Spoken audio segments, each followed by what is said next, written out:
Hoy nos centramos nuevamente en la salud de los más pequeños y lo hacemos de la mano de Celeste Pedregal Solano, tu pediatra. Celeste. Bienvenida, Celeste. Hola, buenos días, Rocío.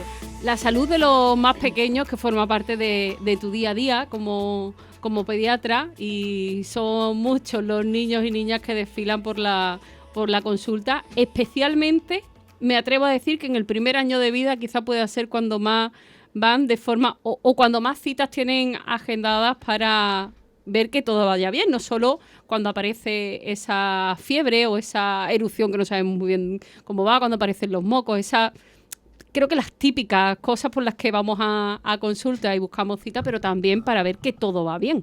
Eso es. Estás centrando un poco, bueno, que al final uno no va al pediatra solo cuando el niño está malito. Claro.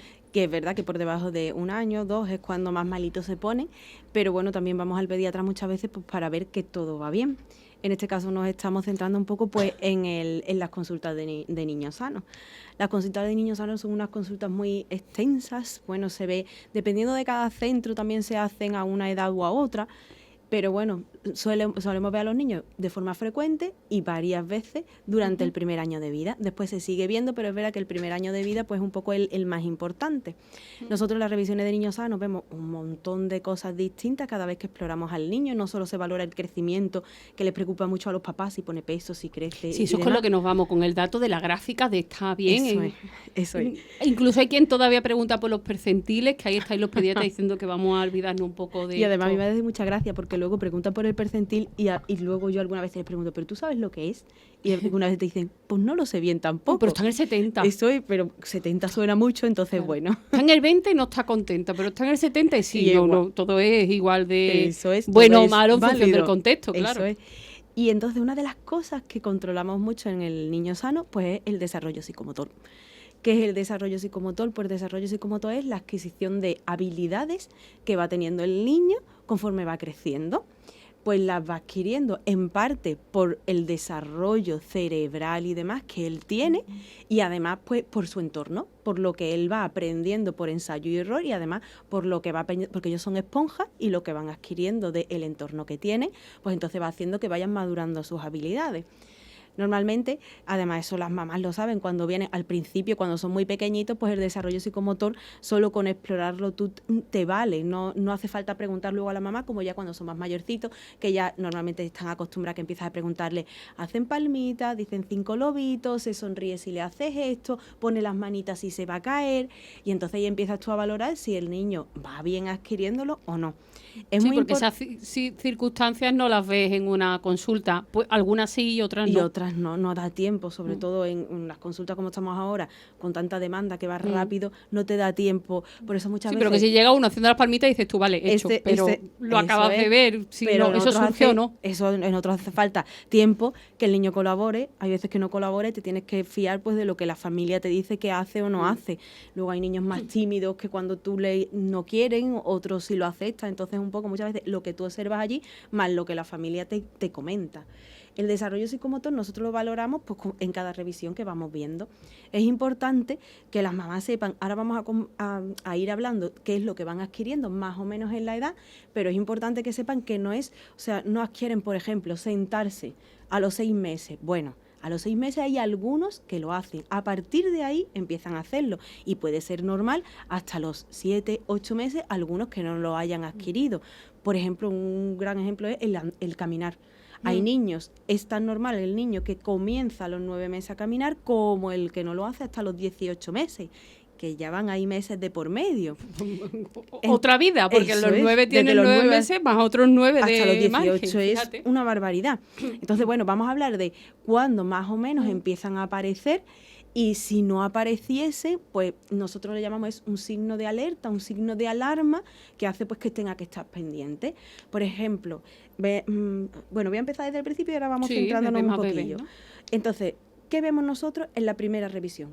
normalmente vienen cuando tienen unos... Depende de la prisa que se den los papis en cogerla. Una vez se lo ve a los 7, 10 días y después lo sueles ver al mes de vida. Al menos yo lo hago así en la consulta. Los veo una vez cuando nacen y después al mes de vida. Sí, un momento en el que ya estás en el alta, estás en casa, recién nacido, en cuanto tenga oportunidad, ¿no? Eso es. Ahí un poco el desarrollo psicomotor lo valoras tú por la actitud que tiene el niño y la exploración que le haces. No hay mucho más que preguntar al papá porque un bebé recién nacido con un mes, pues poco va a hacer. Tú cuando... ¿Cómo está normalmente un bebé recién nacido y hasta el mes de vida? Está encogido. Cuando tú lo pones boca abajo o lo pones boca arriba, tiene los bracitos flexionados, tiene las piernecitas flexionadas, bizquea, abre los ojos, es normal que bizqueen, que algunos papás es que bizquea, es normal y es normal que lo siga haciendo todavía un poco más adelante. El niño no ve bien, no enfoca bien y entonces bizquea. Y luego otra cosa que nosotros hacemos cuando los bebés son muy chiquititos, exploramos los reflejos neonatales, que eso que muchas veces los papás se asustan cuando lo hacemos, cuando los tiramos para atrás y demás.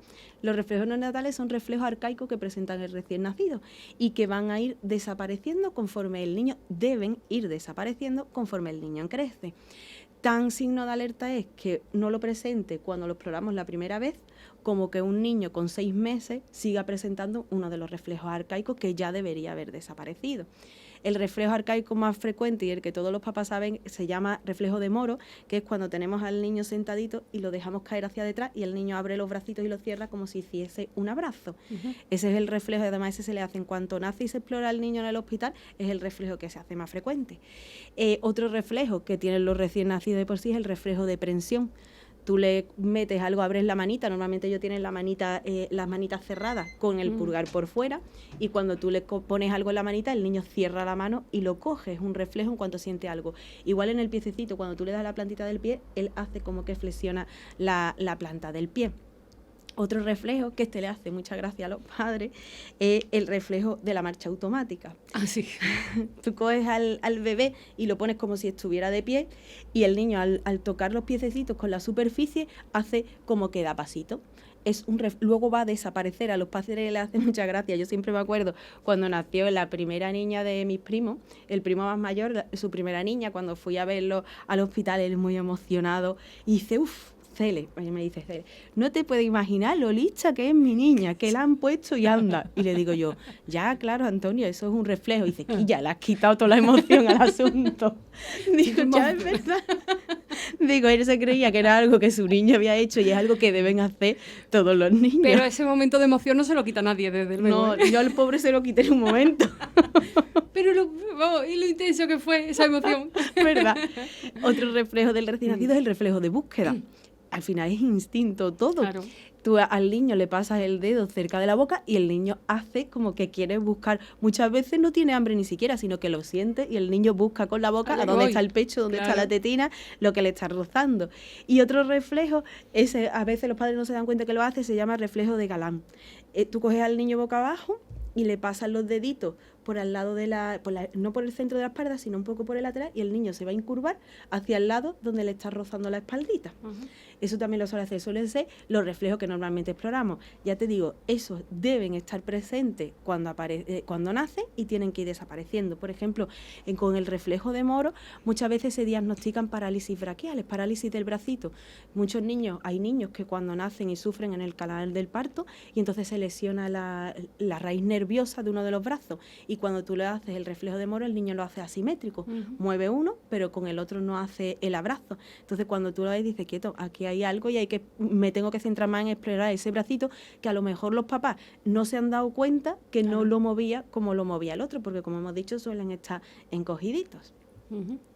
Yo creo que más o menos he comentado eso.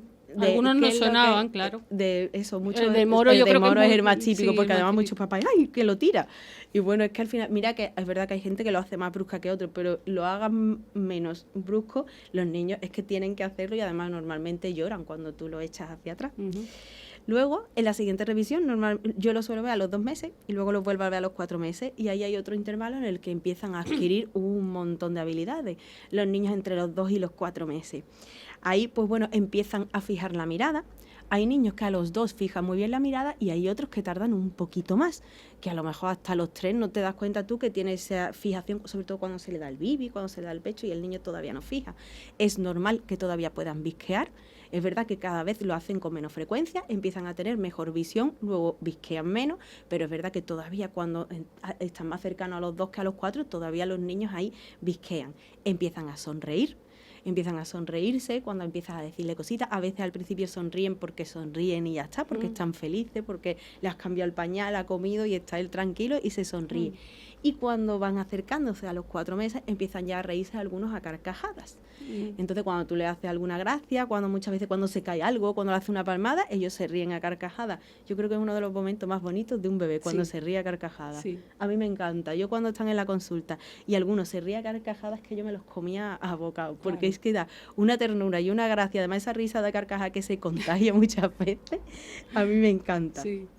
Luego empiezan a hacer gorgojeo, empiezan en fin, el ajo, que todo el niño empieza ajo, y empiezan a emitir algún sonido sin sentido, pero empiezan ya a emitir sonidos. Empiezan a llevarse la manita a la boca, que esto es normal, que lo hagan todos los niños. Se salía con los dientes. Ahí está. Y toda los dientes que tienen la culpa de todo.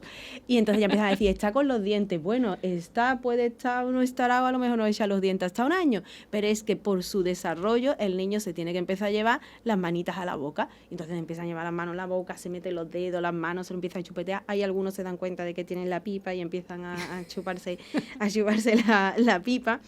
Y bueno, y ahí empieza a cambiar un poco el tono, ese tono tan rígido que tenía, que estaba muy flexionado. Ya cuando tú le pones boca abajo, el niño empieza a mover bien la cabecita de un lado para otro, él apoya un poquito los antebrazos y empieza a hacer el intento de subir, estando boca abajo, de subir los hombritos. Y además, cuando tú al niño lo coges al principio la cabeza, le suele colgar. Cuando tú lo pasas de tumbadito a sentado, la cabeza ya la dejas más alineada con el tronco, ya no les cuelga hacia atrás como cuando son más chiquititos.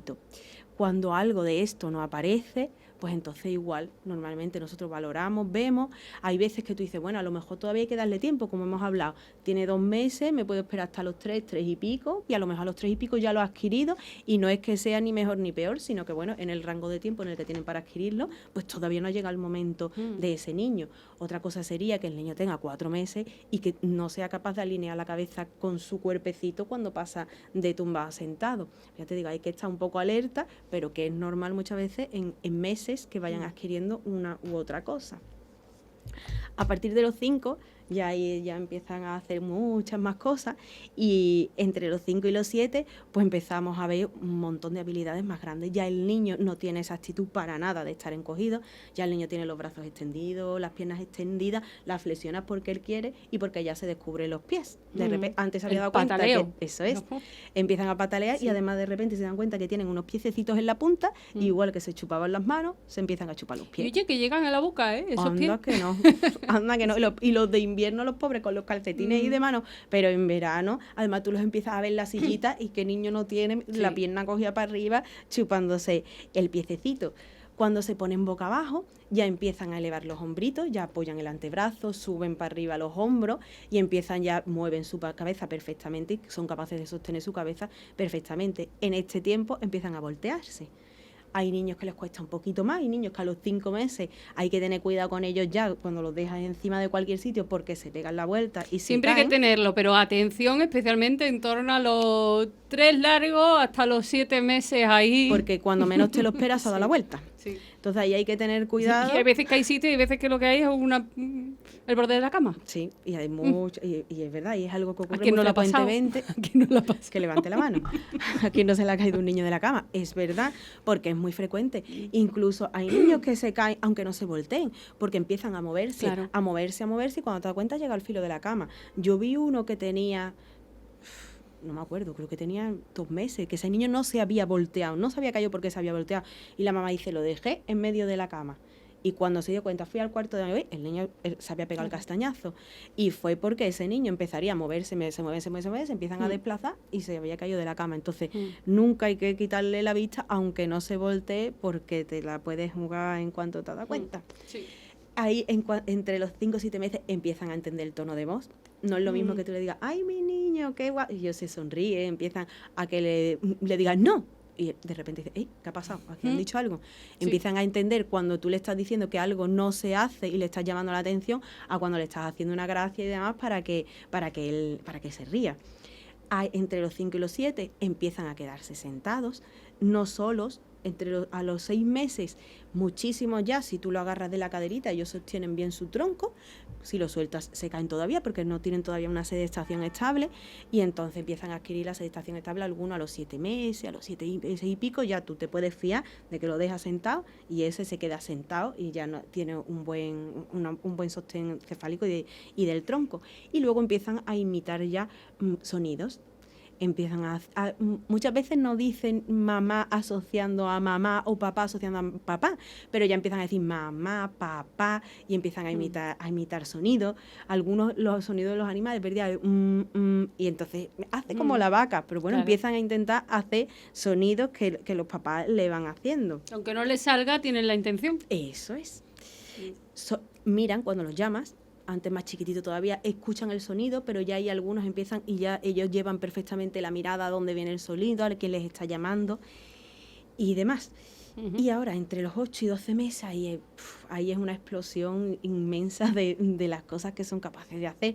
Ahí empieza la capacidad de manipulación, es brutal.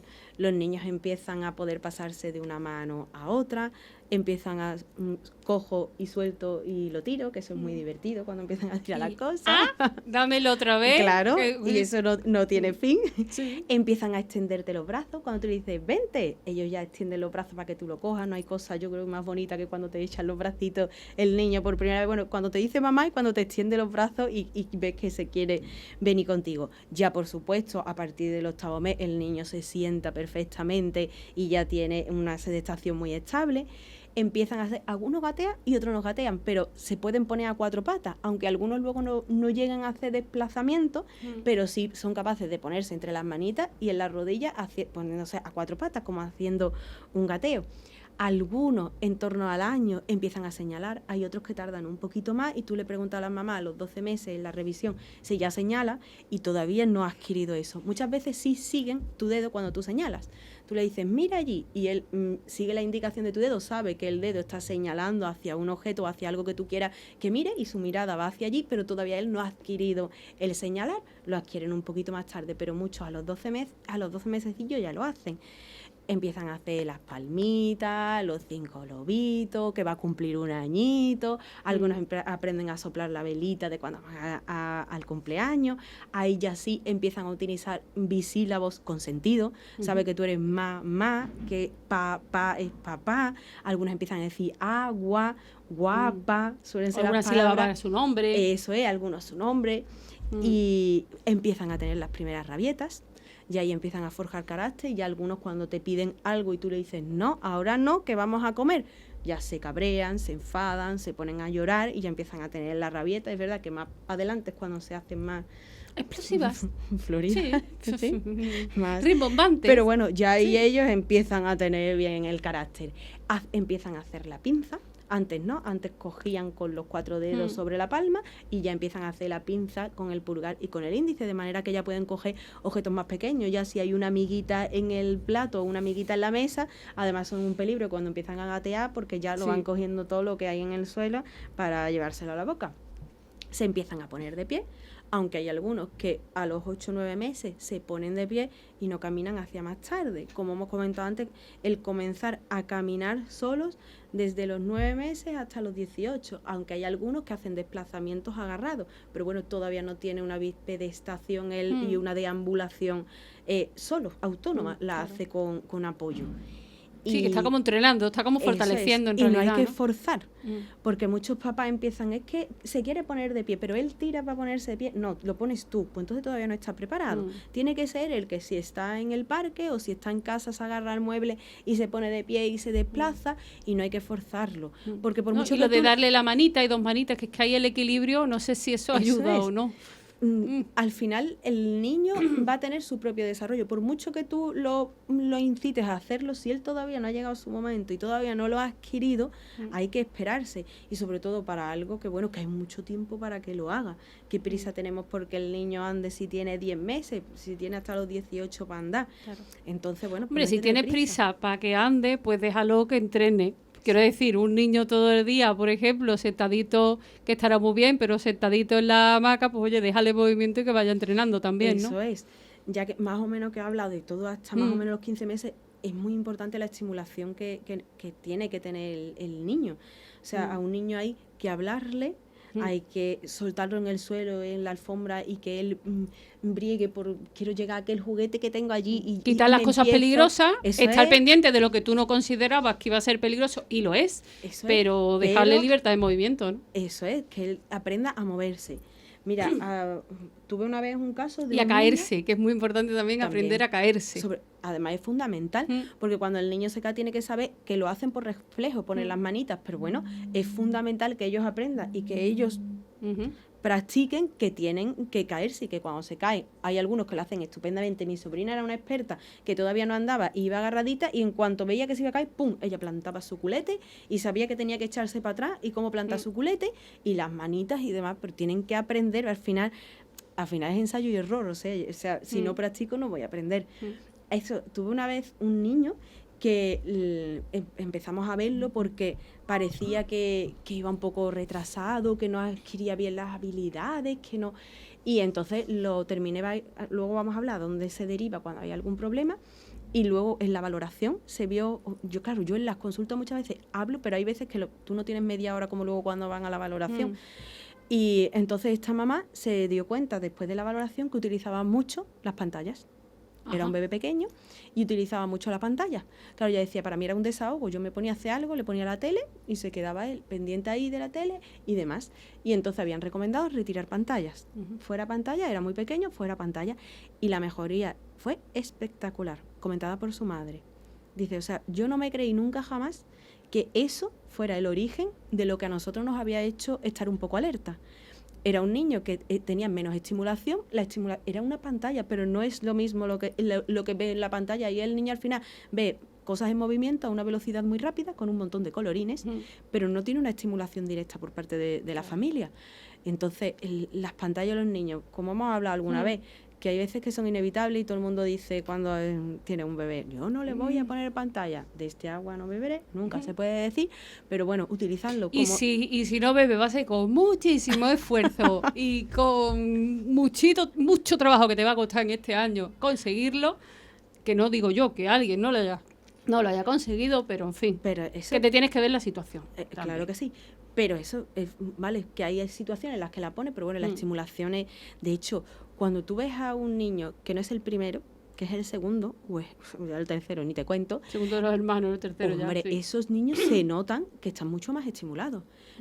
Y probablemente los adultos del entorno estén más dejados incluso que con la estimulación del primero, pero tienen el experto motivador. Pero es que tienen a uno al lado que está todo el tiempo diciéndole las palmitas y adiós y no sé qué, y te doy el juguete y te lo quito y tú ahora lloras porque te lo has quitado y aprende a enfadarte porque me lo has quitado, y no, además ellos aprenden enseguida a darte una torta cuando se la has quitado. Sí. Entonces, los niños que son segundos y terceros, yo los he visto con mi sobrina, es la tercera, y tiene alrededor a sus dos hermanos, más mis dos niños, que estamos muchos juntos, cuatro alrededor. Claro, los mayores de 7 años y los otros de 5. Es una máquina la niña. Pero porque tiene 4 alrededor. Más vale que no se embobe porque se la come. Esa va a ser la que más. Esa es la que hombre, esa es la que maneja el cotarro, seguro. Claro. Porque es que tiene alrededor a 4 y está aprendiendo de todo lo que hacen los 4. Entonces, ahí la estimulación es muy importante. Y bueno, ¿qué hacemos cuando vemos a algo que no ha aparecido todavía, que debería haber aparecido? Normalmente hay veces que no, que hay algún signo que tú ya ves en esa edad y tú dices, este niño debería haberlo hecho ya. Y entonces ese niño directamente ya es para valorar. Hay otros que no, que le puedes dar una tregua y decir, mira, vamos a esperar un momento porque puede todavía que no haya llegado el momento en que la haya adquirido. Cuando ya vemos algo que no hay, o no ha adquirido algo en el habla, o hay algo que debería ya empezar a hacer y todavía no lo hace, no sostiene bien la cabeza, todavía no se queda sentado, no interactúa bien con el entorno. Cuando hay algo que nos hace encender un poco la alarma, entonces ese niño, nosotros hacemos la derivación al CAI, al Centro de Atención Temprana Infantil. El CAI, aquí hay un centro, en Parada hay otro centro y demás. Está formado por un equipo multidisciplinar que suele haber logopeda, psicóloga y fisioterapeuta. Entonces, entre ellos tres, normalmente ellos funcionan muy bien. Equipo multidisciplinar, y suelen estar en contacto con el cole, con la escuela infantil y con el centro de salud. Yo es verdad que cuando estaba en la Puebla no tenía apenas contacto con ellos, en cambio en Paradas el referente es Pepa, que seguro que los paraeños que nos escuchan saben perfectamente quién es porque es encantadora, y ella, yo tengo un montón de contacto con ella, de cómo van los niños, cómo no, cuando alguna vez va a las escuelas infantil, como la última vez que fue hace unos meses y me comentó niños y estamos en contacto ella y yo, de qué es lo que yo veo cuando yo estoy en consulta y veo al niño y veo a los padres y qué es lo que ella observa luego allí.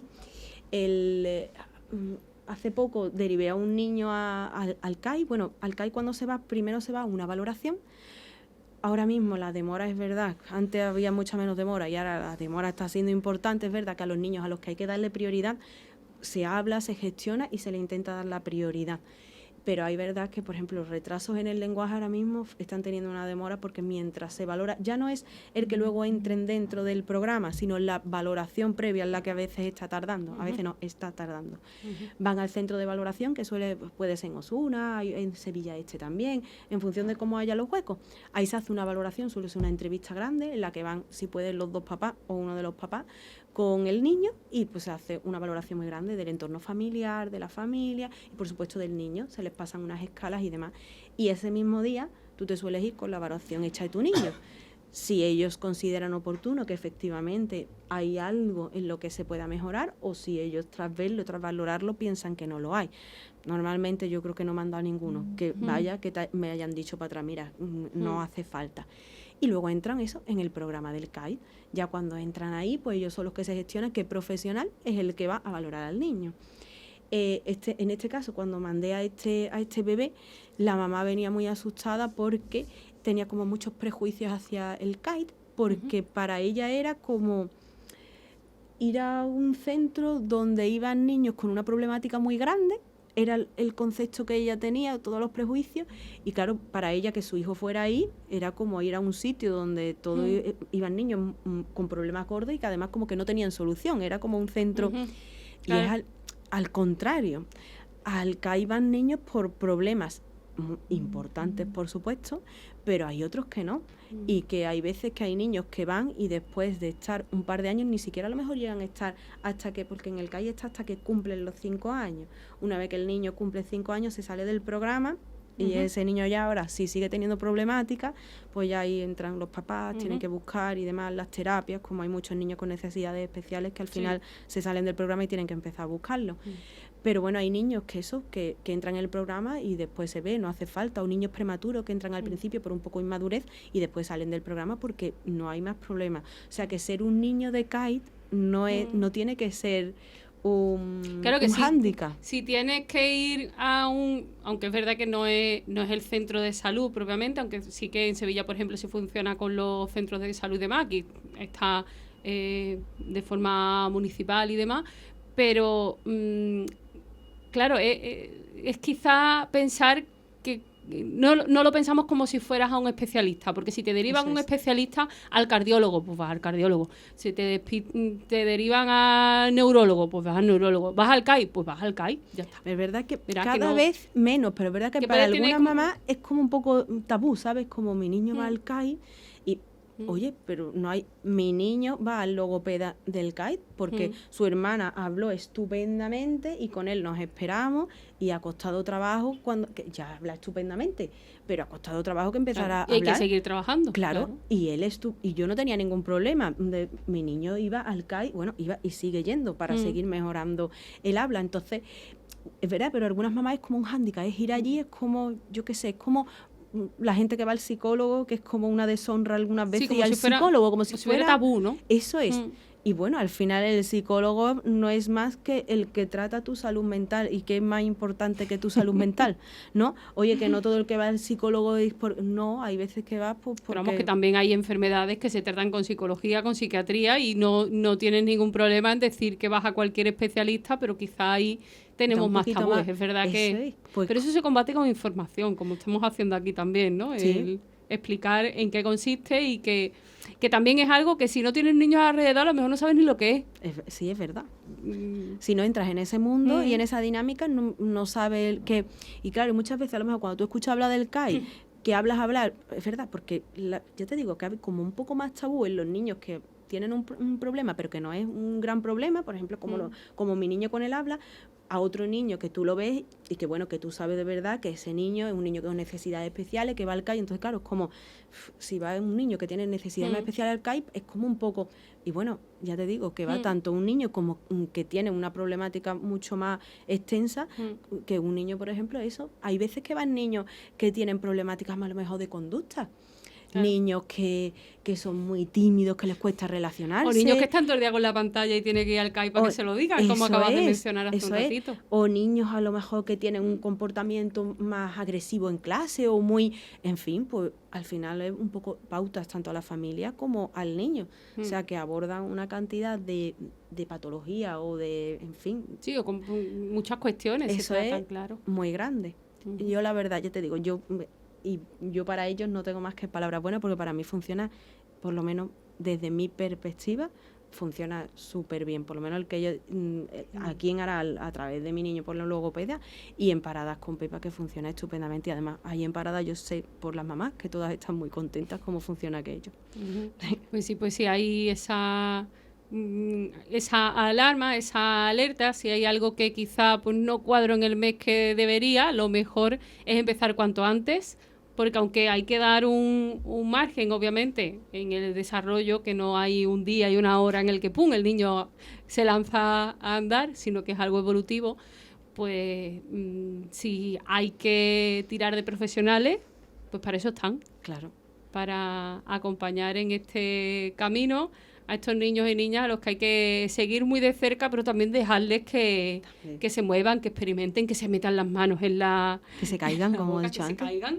20.000 veces, que se tiene que caer y dar ese chocazo 20.000 veces. Pues sí. Me parece brutal el primer año de los bebés.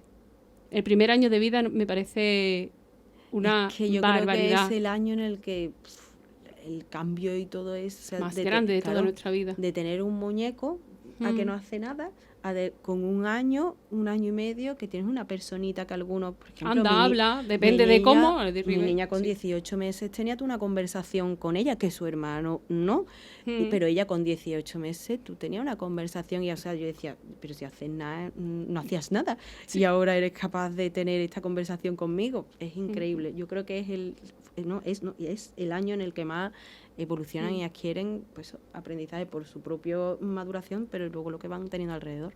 Claro que sí, pues nos hemos centrado en ese año y medio primero tan importantes en el desarrollo, en esos seguimientos que por parte de los profesionales de la salud se hace, y además pues la recomendación para las familias, que estimulen, que estén, que les hablen, que los acompañen.